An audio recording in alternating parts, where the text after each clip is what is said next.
penemu atom. Siapa penemu atom? Banyak anak-anak ni di sekolah ni, senior high school, bahkan di university. Bila saya tanya siapa penemu atom, jawabnya John Dalton. Bukan. Penemu atom pertama kali bukan John Dalton. A'udzu billahi minasyaitonir rajim. Abu Abdurrahman As-Sulami menyampaikan riwayat. Beliau itu yang meriwayatkan hadis yang khairukum man ta'allama al-Qur'ana wa 'allama. Kata beliau, akhadhtul Qur'ana an qaumin. Saya belajar Quran ini dari sekelompok kaum. Maksudnya sahabat. Karena beliau berjumpa dengan golongan sahabat. Uthman bin Affan, Ali bin Abi Thalib dan yang lainnya. Banyak beliau belajar. Saya ini belajar Al-Quran dari sekelompok kaum. Bagaimana cara belajarnya? La natajawaz an asyrati ayatin. Kami tidak melampaui dulu, tidak melewati dulu 10 ayat. Paling banyak kami belajar 10 ayat. Kemudian kami berusaha beramal dengan ayat yang telah kami dapati itu. Amalkan dulu. Amalkan. Sudah dia bisa mengamalkannya, baru dia berpindah kepada ayat yang lainnya. Sehingga Abdullah bin Amr ibn al-As radhiyallahu ta'ala anhuma pernah memberikan komentar. Dahulu kami di masa Nabi, banyak sahabat yang hafal 1-2 surah saja, tapi dia mengamalkan dengan begitu hebatnya. Jadi amalnya lebih banyak daripada hafazannya. Tapi saya khawatir, kata Abdullah bin Amr bin As radhiyallahu ta'ala anhuma, tibanya di masa kini atau di masa yang akan datang, orang-orang yang banyak menghafaz Al-Quran kasyurbil ma, seperti mudahnya meminum air. Kalau minum air itu kan tanpa hambatan ya, langsung masuk ya. Tuan puan tak percaya, saya nak beri contoh. Bismillah. Alhamdulillah, tanpa hambatan. Nah, ada orang menghafaz Quran itu seperti itu, ringan, masuk. Tapi kata Abdullah bin Amr bin As, tapi dia berat dalam mengamalkannya.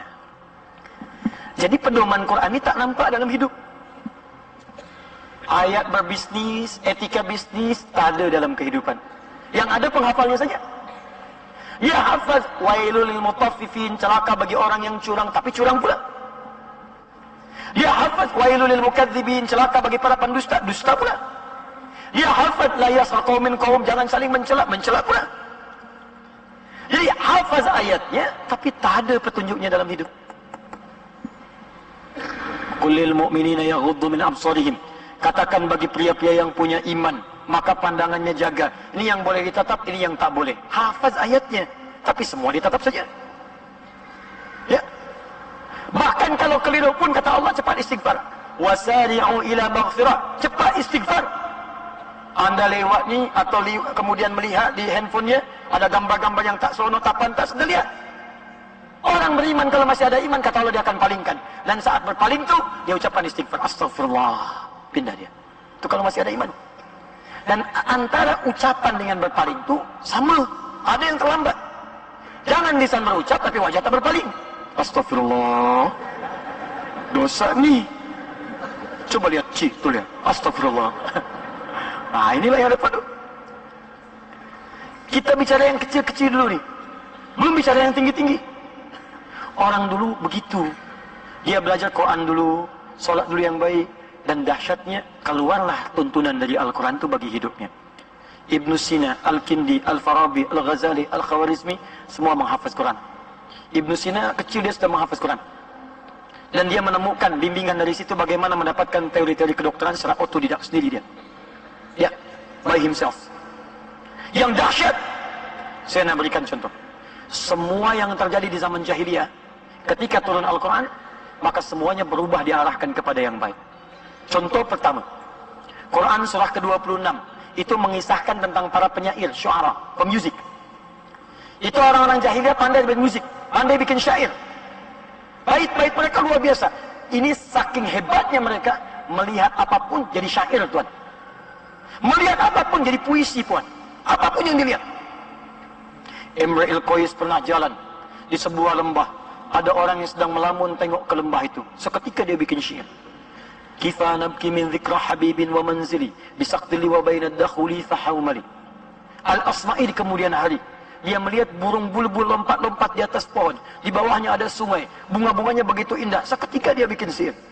Sautus safiril bulbuli hayyaja qalbi thamili al-ma'u wa zahru ma'a zahri lahdul muqali fa anta ya sayyidali wa sayyidi wa maulali fakam tayyumuni ghazayilun uqayqali qataftuhu min wadatin min fi'li hadha ar-rajuli faqala la la la faqad ghada muharwili wa wal walad wali ya waylali faqultu la tuwalwili fabayinu lu'ali qala tawhina kadha in haradidul muqali kahatan kakailali tabuli.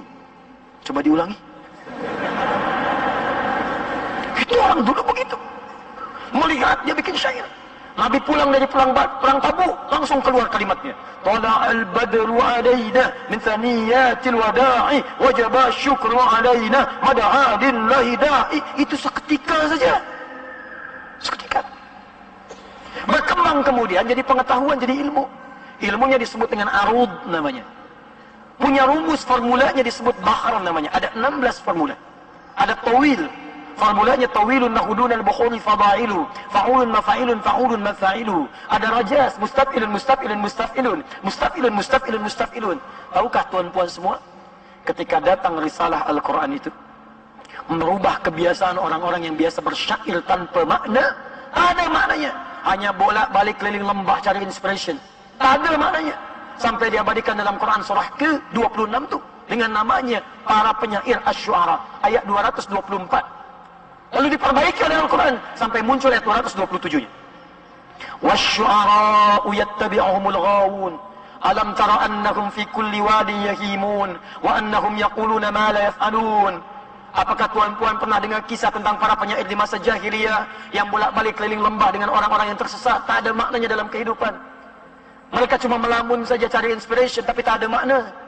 Lalu mereka berkata yang tak pernah mereka kerjakan, cuma buat lirik-lirik saja, lirik-lirik. Aku mencintaimu, nikah tidak. Itu saja. Semuanya khayalan saja. Tapi turun Al-Quran merubah semua itu. Illal ladzina amanu wa amilus shalihat. Ketika Al-Quran turun dengan iman, maka yang sia-sia tadi dirubah menjadi amal saleh. Amilus shalihat. Maka syairnya berubah menjadi zikir. Wa dzakarullaha katsiran. Tadi saya contohkan rumus rajas. Mustaf'ilun. Turun Al-Quran, berubah masa, datang Ibnu Malik. Yang rumus tadi dirubah menjadi alfiyah yang memudahkan kita belajar kaidah bahasa Arab. Kalamuna lafzun mufidun kastaqim wasmun wa fi'lun thumma harfunil kalim wahiduhu kalimatun wal qawlu am wa kalimatun biha kalamun qad yu'am bil jarri wat tanwini wan nida wa al wa mustadin lismi tamyizun hasal bitafa'alti atat wa ya if'alli wa nunik balanna fi'lun. Masuklah ke pondok pesantren, masuklah ke ma'had, belajar ilmu nahwu. Yang tadinya syair-syair jadi pedoman gramatikal bahasa Arab untuk memudahkan belajar Al-Quran dan memahami maknanya. Ada alfiyah di ilmu hadisnya As-Suyuti. Ada alfiyah di qiraat asyrahnya, ada semua. Berubah jadi qiraat. Datang ke Andalus jadi alfiyah. Tapi sayangnya ketika masyarakat muslim terlena dengan dunia dan meninggalkan tuntunan Al-Quran, maka diambillah khazanah ilmu itu ke tempat lain dan kembali kepada mulanya. Dari yang tadinya ilmu berubah menjadi musik lagi. Maka muncullah kemudian notasi-notasi musik. C, D, E, F, G, A, B, C, G, A, B, C, D, F, G, D, F, G, A, B, C, D, A, B, C, D, F, G, A, F, G, A, B, C, D, E, B, C, D, F, G, A, B, F, G, A, B, C, D, A, B, C, A, B, C. Kunci A, kunci D, kunci F. Ustaz bisa ke main? Tak. Saya tak bisa saya. Tak boleh saya main alat besi, tak. Cuma saya hafaz. Saya sedang membaca, saya belajar, saya lihat. Tuan nak tanya, setiap hari saya coba kumpulkan news tu. Saya hafalkan satu-satu. Jajarkan. Antonio Griezmann pindah dari Atletico Madrid ke Barcelona, saya hafaz tu. Yang seharusnya 200 juta euro sampai 100 juta euro, saya hafaz. Ya, Messi dapat kartu merah kemarin menit 37, saya hafaz. Nontonkah? Frank Lampard pindah ke Chelsea, saya hafaz. Baru menang kemarin 4-0. Hafaz saya. Nontonkah? Tak. Untuk apa kita menukar akhirat? Bisa tahajud, bisa baca Quran di malam hari dengan hanya soccer bola saja. Apa yang kita bisa lihat besok, kenapa harus kita hadirkan di malam ini? Itulah Quran seperti itu dulu. Kalau bukti lain, banyak. Penemu atom. Siapa penemu atom? Banyak anak-anak ni di sekolah ni, senior high school. Maka di university. Bila saya tanya siapa penemu atom, jawabnya John Dalton. Kan. Penemu atom pertama kali bukan John Dalton, tapi Jabir ibn Hayyan. Bahkan di Eropa, di Europe dikenal dengan bapaknya alkemi, bapak kimia. Kapan dia menemukan atom? Saat membaca Al-Quran. Masuk ke surah 57, surah besi, Al-Hadid. Dia baca sampai ayat 25-26. Wa anzalnal hadid, kami turunkan besi, kemudian turun besi. Saya ni sebelum tiba di Malaysia, kami berkunjung ke Museum Geology di Bandung, Jawa Barat, West Java. Kami masuk kemudian ke satu tempat, di tempat tu ada bongkahan meteor. Allahu Akbar, saya langsung terpana. Di antara sampah meteor tu ternyata ada yang bentuknya besi. Besi turun, jatuh. Dulu tu ada ayatnya. Ditemukanlah besi oleh Jabir bin Hayyan, dibawalah ke rumahnya, di lab kecilnya, ya, di makmalnya, dianalisis oleh beliau, sampai ditemukanlah partikel terkecil dari besi itu, sampai jadi atom. Nah sekarang atom besi ini dalam dunia modern itu nomor atomnya sama dengan ayat di Quran, dan isotopnya sama persis dengan nomor surahnya. Besi itu Fe rumusnya, ferum, F besar E kecil, E besar F besar I kecil, ferum. Nomor atomnya 26. 26. Atom itu harus punya isotop untuk menjaga supaya dia stabil. Ada 4 isotopnya. Nomor 55, 56, 57, 58. Dan isotop yang paling stabil untuk menjaga atom besi ini nomor 57. Surah 57 Al-Hadid, surah besi, ayat 25 sampai 26. Ibnu Firnas membaca surah Al-Mulk, surah 67. Bukan sekedar dibaca sebelum tidur, tapi dipahami ayatnya sampai masuk ke dalam ayat ke-19 itu. Awalam yarau ila at-tayri fawqahum saffatin wa yaqbidna ma yumsikuhunna illa ar-rahman. Apakah kalian tidak menganalisis, memperhatikan bagaimana burung itu bisa terbang, mengepak-katupkan sayapnya. Jadi terbang tuh karena bisa punya sayap, kepak-katup. Tapi kalau Allah tak berkehendak, tak bisa dia terbang. Maka dia menyimpulkan, oh kalau tak kita ingin terbang, minimal kita harus punya sayap. Maka dia buat prototipe sayap. Bikin. Sambungkan tangan kanannya. Dia orang Andalus, Spanyol. Ya, Spain sekarang. Sambungkan kirinya. Dia mulai naik ke atas bukit, kepak katup, belum sempurna, jatuh dia. Perbaiki lagi. Dia tak putus asa. Kita hanya mengenal Thomas Alva Edison, bikin 1000 kali percobaan. Tak. Banyak orang muslim sebelum itu. Dia bikin lagi, perbaiki lagi, terbang lagi, jatuh lagi. Yang paling hebatnya, dia buatlah semacam hendak sempurna tuh, lebih bagus lagi. Dia kepakan, wah ini kayaknya kokoh nih, terbang. Naik ke atas bukit yang paling tinggi di Spanyol. Terbang dia. Allahu Akbar, tinggi, 20 meter dia bisa terbang. Lepas itu jatuh, meninggal. Tapi dia bukan sekedar wafat, dia meninggalkan karya yang diilhami dari Al-Quran. Yang kelak nanti karya itu, khazanah umat Islam itu akan dibawa ke Europe setelah terjadi perjanjian Tordesillas tahun 1494. Ya, ada perang itu, terjadi perjanjian Tordesillas, dibawa ke sana. Nah, dulu khazanah umat Islam ditemukan, dikembangkan lagi di barat. Ditemukanlah kemudian Wright bersaudara menemukan prototipe pesawat terbang.